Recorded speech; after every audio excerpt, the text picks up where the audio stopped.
জ্যোতি রানী মালহোত্রা এই মুহূর্তে সবচেয়ে চর্চিত যে নাম। পাক চর সন্দেহে যাকে গ্রেফতার করেছে হরিয়ানার হিসার থেকে পুলিশ গ্রেফতার করেছে এবং যাকে জেরা করে একের পর এক বিস্ফোরক তথ্য সামনে আসছে। জ্যোতির টার্গেট কি ছিল সেনা এবং সিবিআই? পহেলগাঁওয়ে সিবিআই আইনজীবীর সঙ্গে কথা, দিল্লির ট্রেনে সেনাকর্মীর সঙ্গে কথোপকথন, দুজনের সঙ্গে কিছু কথা প্রকাশ্যে এসেছে। चलते हैं इस कोच में हम। ये है हमारी सीट 31 और साथ में यहाँ पे अलॉट की है यही सीट। एक और पैसेंजर है। कहाँ तक जाएंगे आप?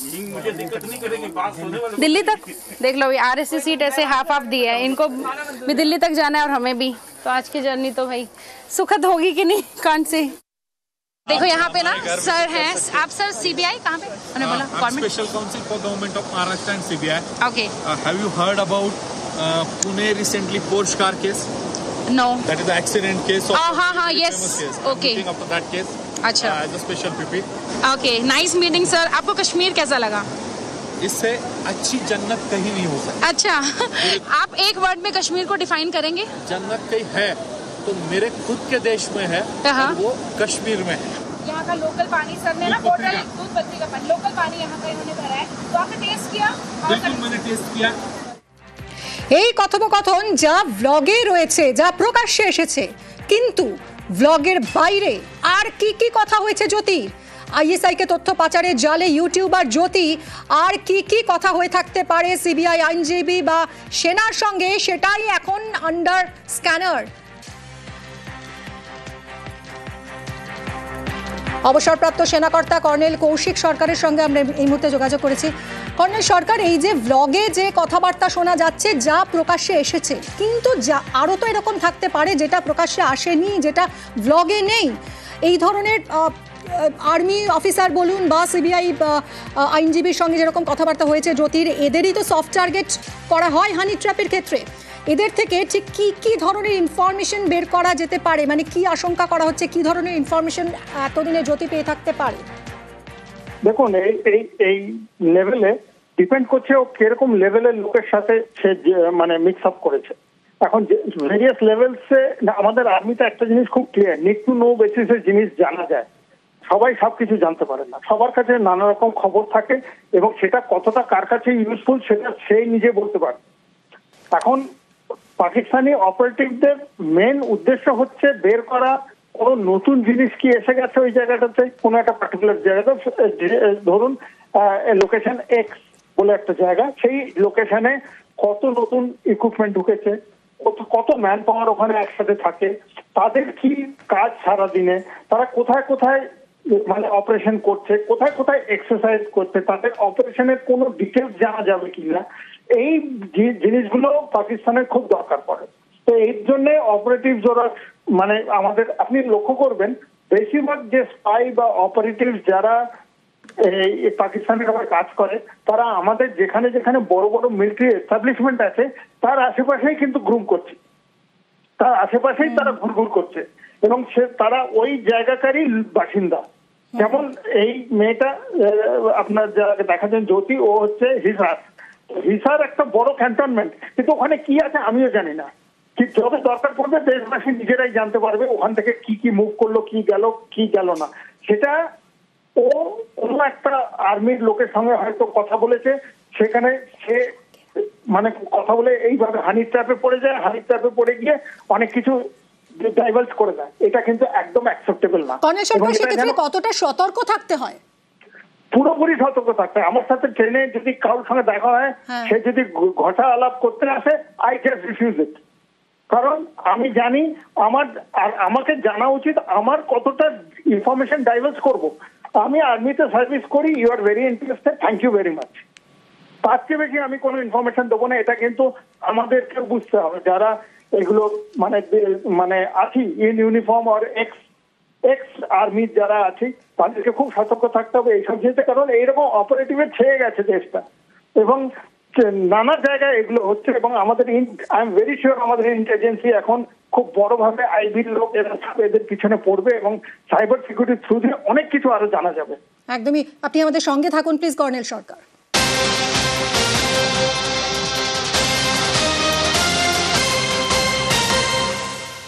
এদিকে দেখুন, হেরেও পুরস্কার আসিম মুনিরের, পদোন্নতি পাক সেনা প্রধানের। পাক সেনার ফিল্ড মার্শাল হলেন আসিম মুনির। অপারেশন সিঁদুরে বেসামাল পাকিস্তান, ভারতীয় সেনার কাছে নাস্তানাবুদ পাক সেনা। মুখ পুড়িয়েও আসিম মুনিরের পদোন্নতি। অবসরপ্রাপ্ত সেনাকর্তা কর্নেল কৌশিক সরকার আমাদের সঙ্গে রয়েছেন এই মুহূর্তে। কর্নেল সরকার, এই বিষয়টা নিয়েও একটু আপনার থেকে জানতে চাইব যে এই প্রবল হারের পরেও এইভাবে আসিম মুনিরকে তার পদোন্নতি ঘটানো, এটা কি সেনার মনোবল বাড়াতেই নাকি, এবং এটা কতটা আশঙ্কাজনক? আসবো আপনার কাছে কর্নেল সরকার। মার্শাল নিজেকে ঘোষণা করে দিল বা গভর্নমেন্টের তরফ থেকে করলো, এইটা দেখাবার জন্য যে আমরা কিন্তু বিরাট কাজ করেছি। আমাদের যে কোমর ভেঙে গেছে সেটা আমি বলতে রাজি নই। আমি হসপিটালে বিছানায় শুয়ে আছি, কিন্তু আমি কিন্তু ফিল্ড মার্শাল হয়ে গেলাম। আমি লুকিয়েছিলাম বাংকারে, আমি কিন্তু ফিল্ড মার্শাল হয়ে গেলাম। তাহলে এতে ভদ্রলোকের ক্রেডেনশিয়ালসও বোঝা যাচ্ছে এবং what type of a person he সেটাও বলা যাচ্ছে। এবং 1959-এ আইয়ুব খানও নিজেকে সেলফ স্টাইল ফিল্ড মার্শাল বলে ঘোষণা করেছে। তো এটা বোঝা যাচ্ছে যে একটা আর্মি যেটা লস করেছে এত বাজেভাবে, তার জেনারেল পদোন্নতি হচ্ছে। ইট ইজ এ হাস্যকর, খুবই হাস্যকর একটা ব্যাপার এবং হাস্যকর একটা জিনিস, যেটা মানে বেশি এটাকে ইম্পর্টেন্স দিয়ে আমার মনে হয় না কোনো লাভ আছে। কিন্তু হ্যাঁ, we have to be careful. এরপরে হয়তো ডিক্টেটরশিপ শুরু হয়ে যাবে পাকিস্তানে, এটা আমার ধারণা। এই যে আলটিমেটলি ক্ষমতা আসিম মুনিরের হাতেই থাকছে, এটা কতটা আশঙ্কাজনক? এটা ওর হাতে ক্ষমতা থাকছে কি থাকছে না সেটা পরের ব্যাপার, কারণ ও যখন ফিল্ড মার্শাল হয়ে যাবে আর্মি চিফ আরেকটা নতুন কেউ হবে। এখন তার সাথে এর কতটা বর্ণনা আছে সেটা কিন্তু বোঝা যাচ্ছে না। তো এখন যেমন যেমন স্টোরিটা আনফোল্ড করবে তত আমরা বুঝতে পারবো এর আগে কি হতে পারে কি হতে পারে না। অনেক ধন্যবাদ আপনাকে। আমরা কথা বললাম কর্নেল সরকারের সঙ্গে, আমাদের সঙ্গে ছিলেন অবসরপ্রাপ্ত সেনাকর্তা।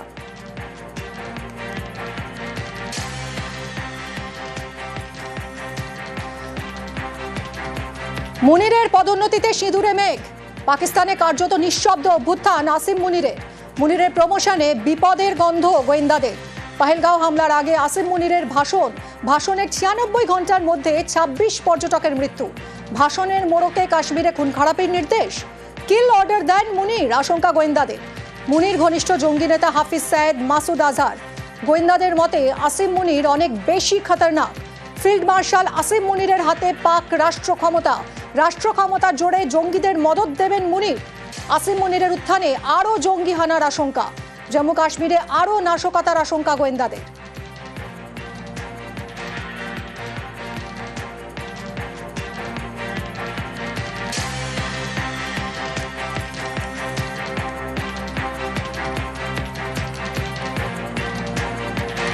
হেরেও পুরস্কার আসিম মুনিরের, পদোন্নতি পাক সেনা প্রধানের। পাক সেনার ফিল্ড মার্শাল হলেন আসিম মুনির।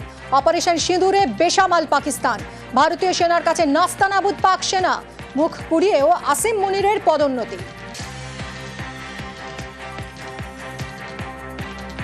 আর এই বিষয়ে আমরা কথা বলেছিলাম আন্তর্জাতিক সম্পর্ক বিশেষজ্ঞ রাজাগোপাল ধর চক্রবর্তীর সঙ্গে। শুনবো তার বক্তব্য। আসিম মুনির যেভাবে ভারত বিদ্বেষিত করতে পেরেছিলেন এবং পহেলগামে আমরা দেখেছি যে নিরীহ পর্যটকদের মানে সুন্দরভাবে তার হত্যা লীলা চালিয়েছিলেন এবং ভারতকে একেবারে প্ররোচনা দিয়ে যুদ্ধে নিয়ে আসা, এটা সম্পূর্ণ আসিম মুনিরের সাফল্য বলেই তারা দেখাচ্ছে। এবং তাকে ফিল্ড মার্শালটা করা হয়েছে, তারা বলতে চায় দুনিয়ার কাছে, দেখো যে আমরা যুদ্ধে হারিনি, আমরা যুদ্ধে জিতেছি, আর যুদ্ধের সেনানায়ককে আমরা ওই জন্য ফিল্ড মার্শাল করছি। এটা হচ্ছে এক ধরনের চালাকি, যে বিশ্বের কাছে বার্তা দেওয়ার চেষ্টা যে পাকিস্তান সফল, এবং সফল হয়েছে বলেই তার যে অধিনায়ক তাকে আমরা ফিল্ড মার্শাল করা হয়েছে। চীন থেকে যুদ্ধ বিমান কিনছে পাকিস্তান। হাফ দামে ইসলামাবাদকে 30টা যুদ্ধ বিমান দেবে বেজিং। আগেও চীনা অস্ত্রে ভারতে হামলার চেষ্টা করে পাক সেনা। অপারেশন সিঁদুরে পাকিস্তানের চীনা মিসাইল, ড্রোন এবং যুদ্ধ বিমান ধ্বংস করেছে ভারত। তারপরেও সেই চীনের উপরেই আস্থা পাকিস্তানের।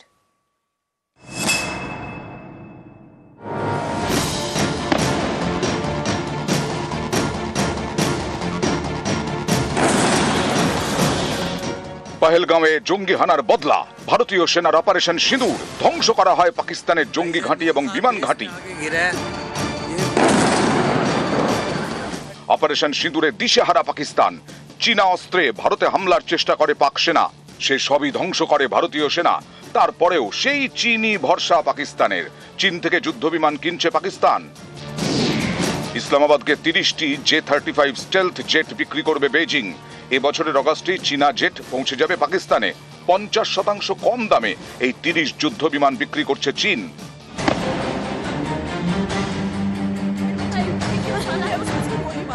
গত 22 এপ্রিল কাশ্মীরে হত্যা লীলা চালায় জঙ্গিরা, যার বদলা নেয় ভারতীয় সেনা। অপারেশন সিঁদুরে পাকিস্তানকে মার, বিপাকে পড়ে ভারতে হামলার চেষ্টা করে। অপারেশন সিঁদুরে চীন থেকে কেনা পাকিস্তানের HQ-9 এয়ার ডিফেন্স সিস্টেমের যুদ্ধবিমান এবং ড্রোন ভেঙে গুঁড়িয়ে দেয় ভারত। পরের দিন পাঞ্জাবের অমৃতসরে পাক মিসাইলের ধ্বংসাবশেষ পাওয়া যায়। এই মিসাইল চীনে তৈরি। পাঞ্জাবের হোসিয়ারপুরে চীনের থেকে কেনা পাক মিসাইল ধ্বংস করে ভারতীয় সেনা। অপারেশন সিঁদুরে ভারতের বাজিমাত, আর চীনা অস্ত্র ব্যবহার করেও পাকিস্তান কুপকাত। এরপরেও সেই চীন থেকেই যুদ্ধবিমান কিনছে পাকিস্তান। ভারত পাক উত্তেজনার আবহে চীন সফরে যান পাকিস্তানের উপপ্রধানমন্ত্রী ইশাক দার। সেই সফরেই 30টি যুদ্ধবিমানের চুক্তি চূড়ান্ত হয়। নিউজ 18 বাংলা। অপারেশন সিঁদুরের সাফল্য প্রচারে বিভিন্ন দেশে যাবে ভারতীয় দল। সেই সর্বদলে তৃণমূলের প্রতিনিধি অভিষেক বন্দ্যোপাধ্যায়। প্রথমে কেন্দ্রের তালিকায় ছিলেন ইউসুফ পাঠান। এতে আপত্তি জানায় তৃণমূল। মমতা বন্দ্যোপাধ্যায়কে ফোন করেন কেন্দ্রীয় মন্ত্রী কিরেন রিজিজু। তাকে অভিষেকের নাম প্রস্তাব করেন মমতা বন্দ্যোপাধ্যায়।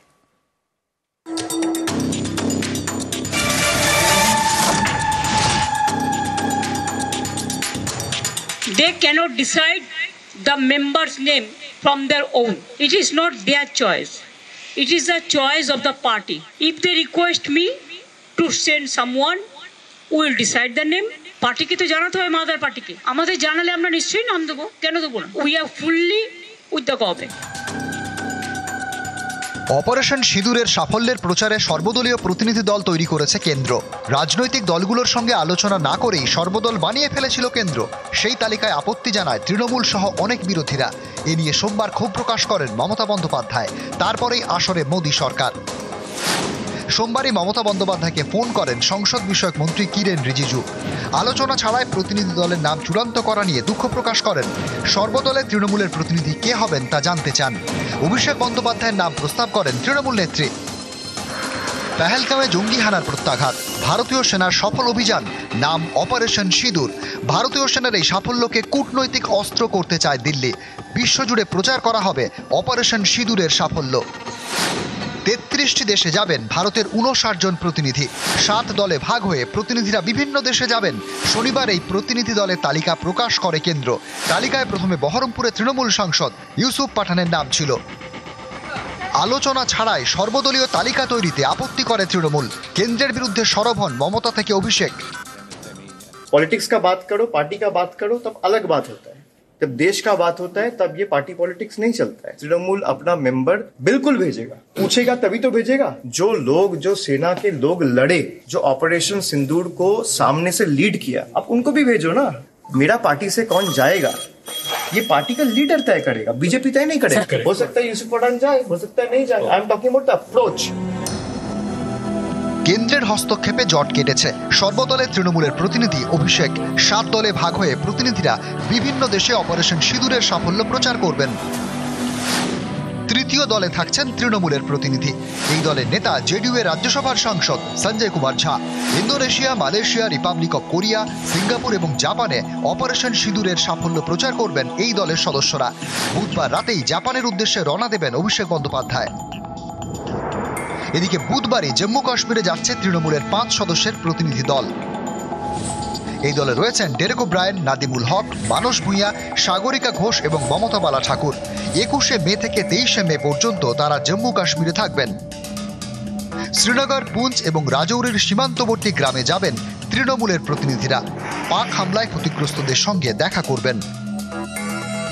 নিউজ 18 বাংলা।